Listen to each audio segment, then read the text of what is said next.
பேரூரா இல்ல சுடுகாடான்னு எங்களுக்கு தெரியல. எங்களோட வலி எங்களுக்கு தான் தெரியும்.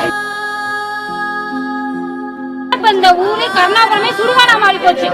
ஒரு வீட்டுல 2 பேரு 3 பேரு.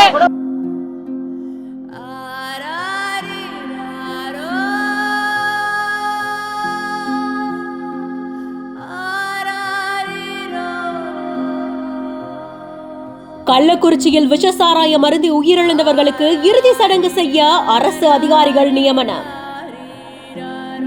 வட்டாட்சியர், தனி வட்டாட்சியர்னு இதற்காக 29 பேர் நியமிக்கப்பட்டிருக்கிறதா சொல்லப்படுறது பெரும் பரபரப்பை ஏற்படுத்தியிருக்கு.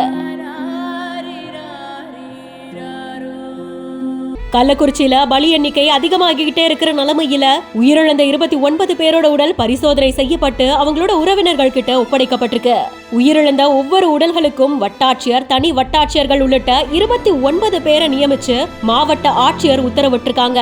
இவங்க உயிரிழந்தவரோட குடும்பத்தோட சேர்ந்து இறுதி சடங்கை செய்யணும்னு உத்தரவிடப்பட்டிருக்கிறதா சொல்லப்படுது. அது மட்டும் இல்லாம இறுதி சடங்குக்கான செலவுகளை சம்பந்தப்பட்ட நகராட்சியே பார்த்து கொள்ளணும்னும், அதே செலவுகளை பேரூராட்சியா இருந்தா பேரூராட்சி நிர்வாகமும் உயிரிழந்த ஊராட்சி பகுதியை சேர்ந்தவங்களோட இறுதி சடங்குக்கான செலவுகளையும் ஏத்துக்கணும்னு தெரிவிக்கப்பட்டிருக்கு. விஷசாராய மருந்து உயிரிழந்தவங்களோட உடல்கள் எல்லாமே கோமுகி ஆற்று பகுதியில் இருக்கக்கூடிய இடுகாட்டுல அடக்கம் செய்யப்படுறதாகவும் தகவல் வெளியாகி இருக்கு.